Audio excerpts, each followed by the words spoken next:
All right, let's see.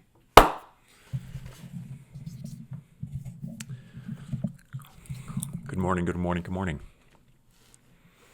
This is week 2 of reflections on and around and about the project that I'm initiating.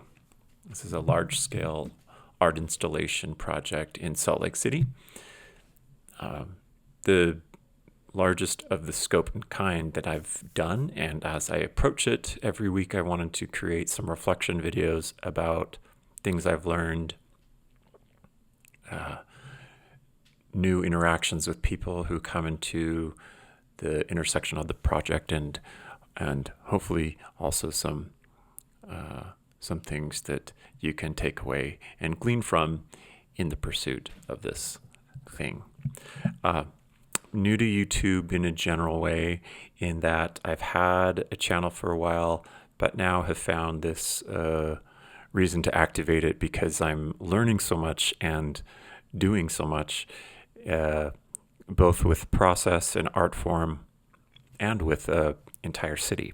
So this is also going to serve as a good place for me to go back and look at as far as the sequence of things and what I learned and when things were. So I'm targeting Fridays to release these videos, even though if and when you view them, it may not really matter for you. But for me, it's trying to create a cadence and a responsibility to myself. I am sporting these new Tom Ford frames, which I've really been liking. They're in my color palette because they're kind of a cool tan. Just got them, but they're such high reflection. I might have to pull these off sometimes so as to not distract. Hi again. Today I thought we'd cover a few things from the past week that I'll also mark in the comments, so that in case you want to jump to those specific topics, in that they might be something you're interested in. But basically the topics and or the things I'll talk around are our first field trip around the city, which is actually a walkabout, trying to discover places of interest. The second is about my future workshop, or the space where I'm going to make and fabricate these things. The third topic is YouTube Shorts. The fourth topic is the first possible site that seems like that I might be able to hang one of these things. This is without even approaching the bigger organizations that I'm hoping to. And the fifth topic is canceled meetings. Please stay on if you'd like to hear more about any of this, or just to hear my process in the meantime. I'm also using this microphone, and maybe someday I'll figure a nice, appropriate sitting thing. But for now, I'm just going to hold it with my hand. All right. First things first is the field trip. The field trip happened on this past Monday, and what it was is my small fabrications team, along with the city and county team called the Blocks, we all met up and approached walking the city to start to get an idea of where could we place these large-scale sculptures that are going to be happening.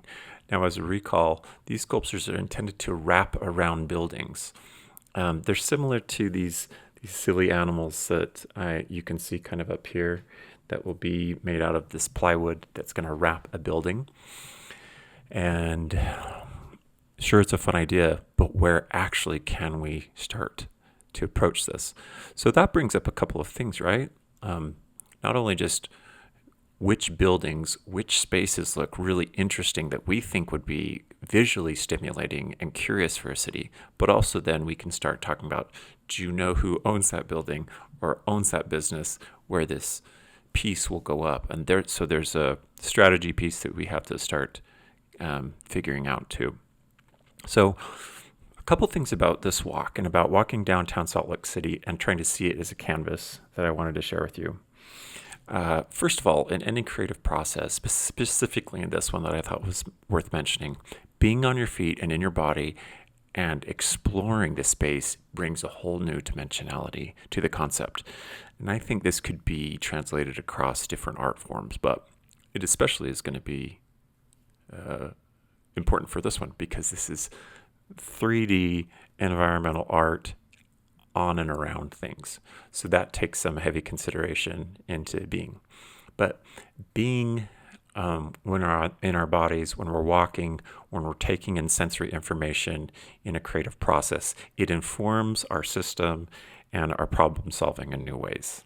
So it was a great experience to do that in my body, walk around the city with these partners who are also going to be making this with me. So which brings me to another thing. Having more eyes on your project will bring a dimensionality that is that you can't get otherwise. And I think I may have said this on the last video that I shared, but I think it really came into play again because sometimes in our concept of a project or what we think or hope to create or relay, much of that can be informed or be influenced by people on the outside looking at the thing. That's very directional. So again, what I might be looking at is going to be viewed differently from someone else.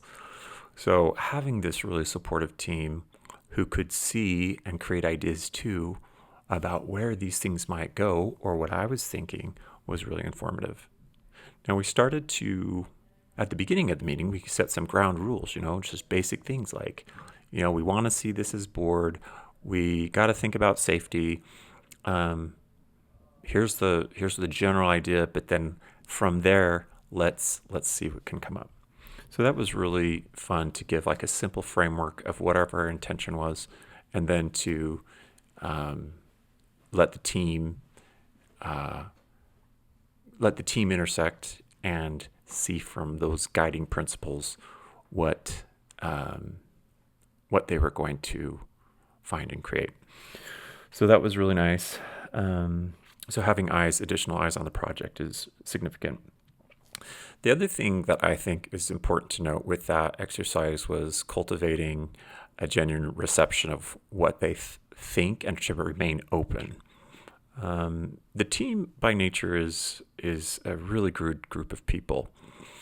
I also think it's important to me as the creator to remain open to other people's ideas and their perspectives because, again, it also influences and could influence in a very positive way how I think or approach the project. But I think in most creative collaborations, it's a really significant piece is to remain open so that people feel trusting and trustworthy to share their ideas, not thinking that they're going to be shut down or that their perception is off, especially, again, when looking at collaborative work. It's really important to have a place of safety and security where people can share ideas in a very, sort of equal way. So I really wanted to be in that mindset anyway, going out into this experience with my team, because sure, I could bulldoze everyone and just tell them what I think is best, but more often than not, I'm going to receive insight from other people with really good ideas. And so to remain open to that and generative of that is a significant piece of this. And they did the same to me, that's for sure. They did the same thing to me. And that also allowed me to feel flexible and, trying to share information that I had in mind.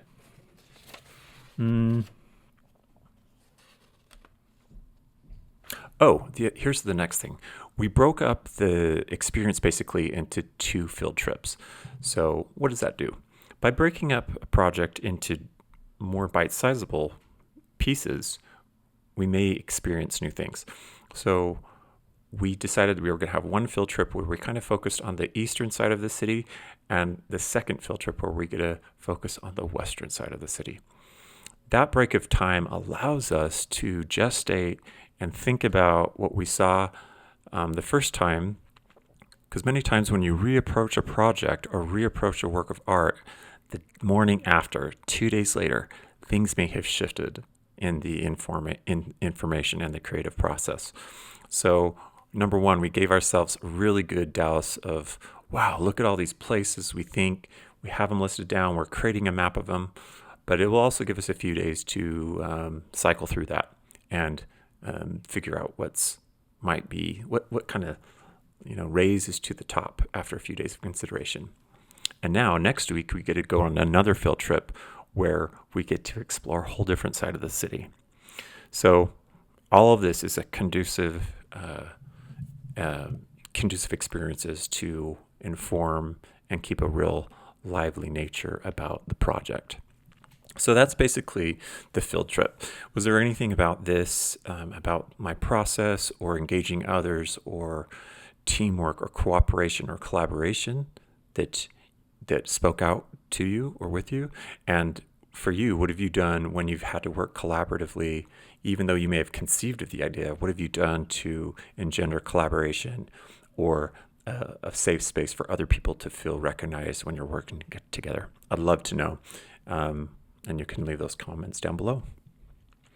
All right, the second topic I wanted to talk about is the space sponsor or my workshop, what I'm calling my workshop, which is basically where I'm going to be fabricating most of these pieces. Now, I had a couple of hopeful things. I had created a list, the ceiling height, was hoping it would be so high, hoping there was AC, hoping there was a bathroom, hoping there was Wi-Fi, and then hopefully trying to find somebody who had a warehouse space or a workspace that I could bring wood, materials, paint, saws, sanding, hardware. It needs to be a place that can be, that can't be too delicate or too, it actually needs to be a workshop, if you know what I mean. And so a warehouse space is what I was doing a call out for among the people I know and trying to find this out.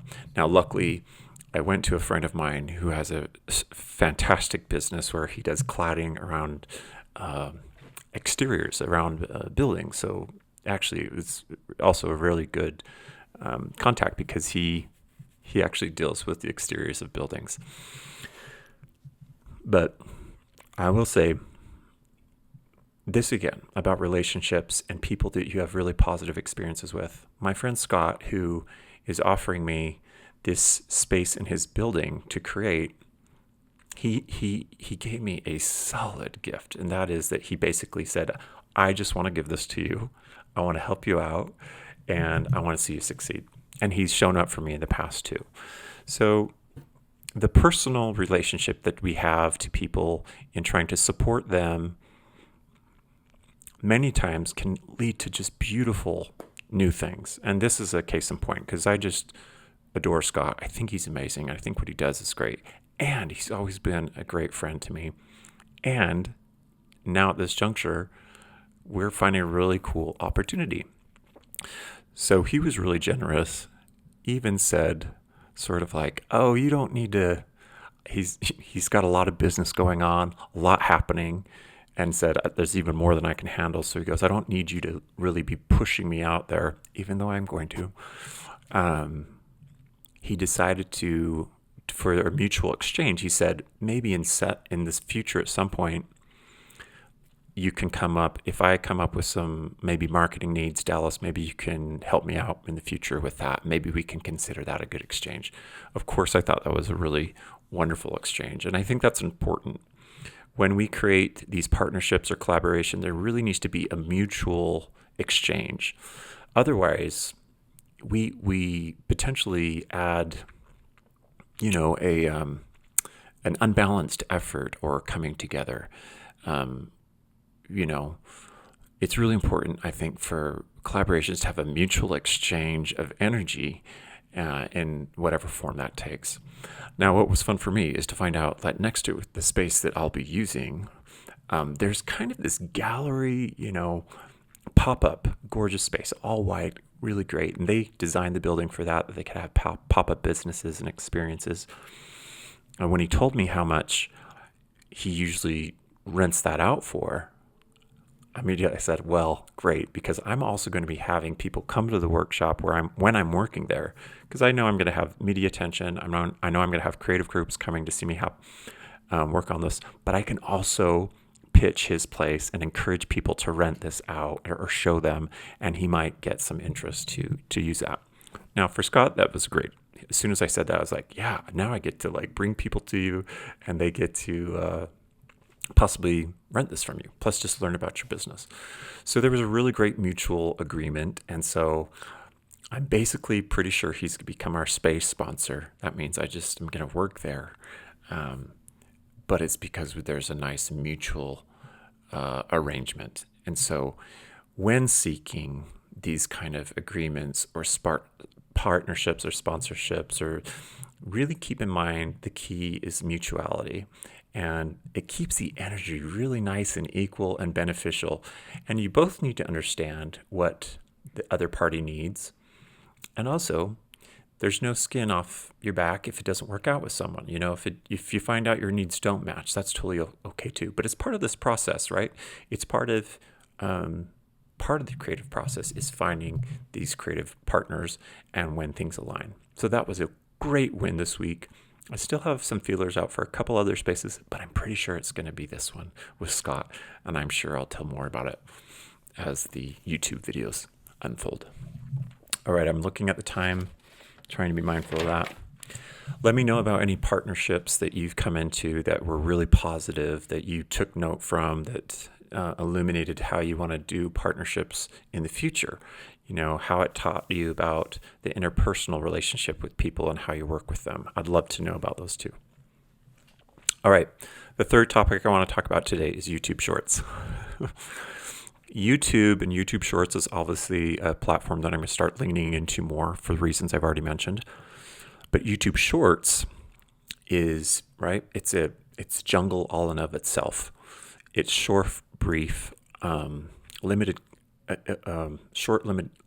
content, and but can be used for as a really good marketing and information gathering tool. A couple of things that are a challenge. It's a new platform that I'm not totally familiar with, but I'm trying to learn, and I'm trying to be open to just be open and creative as I learn about it. I am seeing positive results already. The reason I think it's a good tool is because in just bite-sized shorts, 30 seconds to 60 seconds, I can create persuasion, right? I can create a message through persuasion. That is using my voice, my writing, me, just how I show up, who I am. And also, yesterday I launched a short. I'll put the link up here so you can see, but it basically was my official announcement via Shorts about the project. And I decided to use Starship. We Built This City. I love that song. I grew up on it. I just think it's awesome. And I decided to use that as part of the mood lifter. And now it's going to be the theme song for our team. But to use that and know like it was going to cause a real positive vibe. So I did a crash course. Well, not really a crash course. I've done some editing in the past for sure, but basically I spent a good amount of time. And this is another thing to remember. This is marketing time. This is, in my head, this isn't just being fun and creative and creating art. No, this is creating persuasion. This is creating information to help people come to my project and inform. And so I did spend, a couple hours just getting familiar with YouTube Shorts, the interface on YouTube, editing my clips down. I also gathered a lot of that while on my walk, all the videos. So I also like to get strategically into the place to think like these YouTube Shorts are really good pieces. Because I can send them out to people, and it's like a vibe, it's like information, it's short, it's dense, but it provides trust building opportunities for me, especially for people who are thinking of possibly partnering with me or who just want to get a sense of who I am and they haven't met me yet. So I was really excited about that. And I feel like I did a good job with it. I'm also there's a little bit of feeling daunted about learning a new platform a little bit and becoming engaged with it. But I think the overall strengths are because I'm trying to create content on YouTube, then YouTube Shorts is a good alignment for that.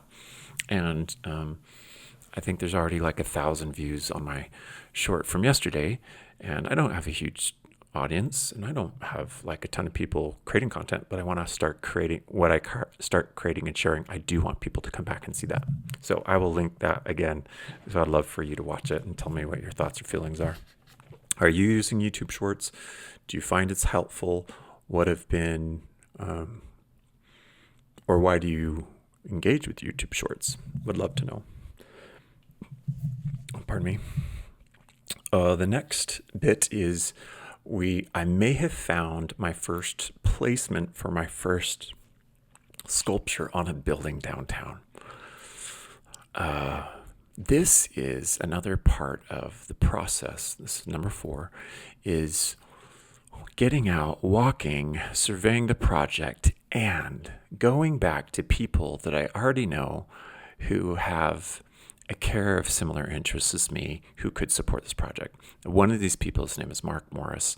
He had a co-work share space that I was a part of for a number of years. So I rented out space to work with Mark's business. It was fantastic, and it's grown and grown and grown and grown. I'm no longer there, but I was there for about 6 years. And anyway, come to find out, on my walk yesterday, I found out he had purchased a new building in town. So we happened to intersect. I texted him. He called me. I was almost walking right in front of the building when I got his call because he said, "Hey, are you wearing red socks?" I looked up and he was in a window, came down, and he showed me this building that I had no idea that he had purchased. Now, what are the chances that someone you know has purchased a building and you're going to be creating art that goes on buildings? And, what are the chances? I just immediately, but he had come to my mind because he's an urban planner. He is an ardent lover of cities and living downtown and art. He and his partner had just come back from New York, in fact, and told me how impactful it was to be in a city that really cultivates art and creativity and the experience of walking through a city. So when I told him of what I was doing, he immediately got interested.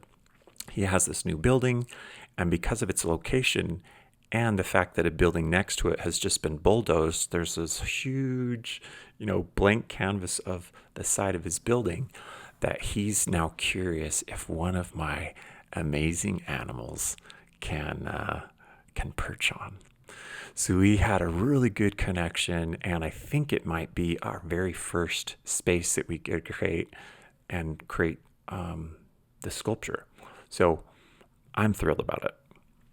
Still, we have to figure out a couple details, but this goes back to circling back on the people you know, showing that when you're interested in them and you support them, they're very likely to show up for you and support you, which now I feel like really great about talking to Mark about, because I want him to succeed and he wants me to succeed. And now, even though it's going to be a very public outdoor thing, I have a confidence that I have a really good friend that wants my success regardless. That's another key thing, though, always is supporting other creatives and what they're doing, because at some point there's probably going to be a benefit to come back to you when you want to do something and they want to support you. All right. Lastly, number 5, we had a meeting this morning, a strategic meeting, potential partner meeting that got canceled last minute.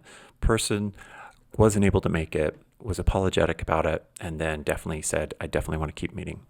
I just bring up the topic of canceled meetings because sometimes there's a lot of energy riding into it. We're excited about it, as we should be, and people have lives going on. People have different things going on. And it's really easy to get stuck in the head about what you want to do and the world bending to your aims.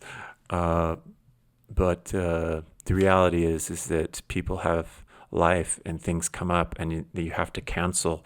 And the way we decide to handle that with one another is a really beautiful art. You know, I've taken so many notes from people who are in leadership or in spaces of influence, and how they handle things as simple as a canceled meeting really shows some beautiful human design. And that I had that opportunity today, you know. So early morning, I saw the email. He apologized. He said, I'd really like to still meet.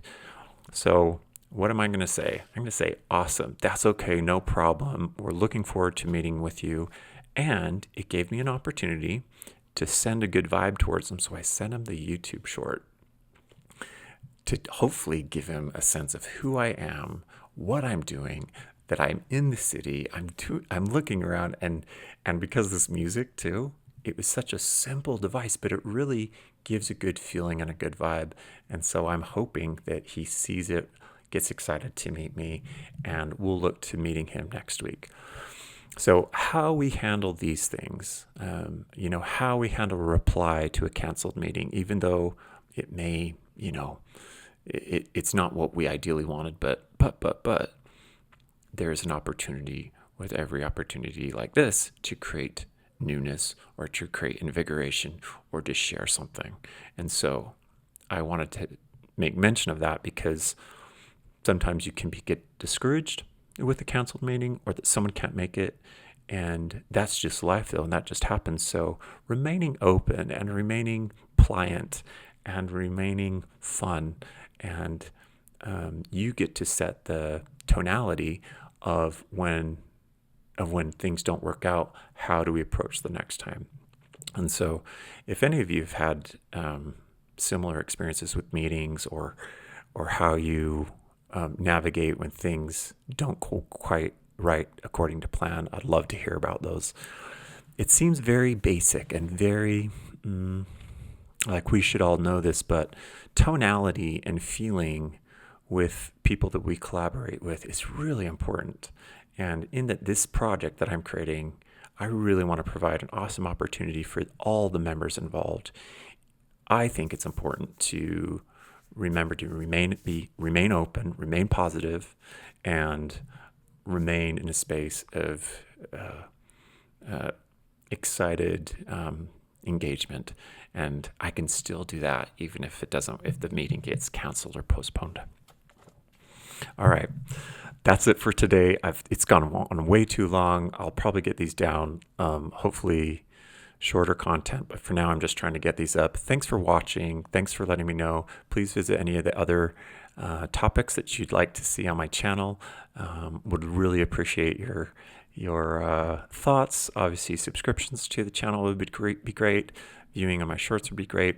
But in the meantime, I'm going to wish you well and encourage you to keep going with your creative pursuits, with your team building pursuits, with your collaborative pursuits, and look forward to sharing more with you again soon.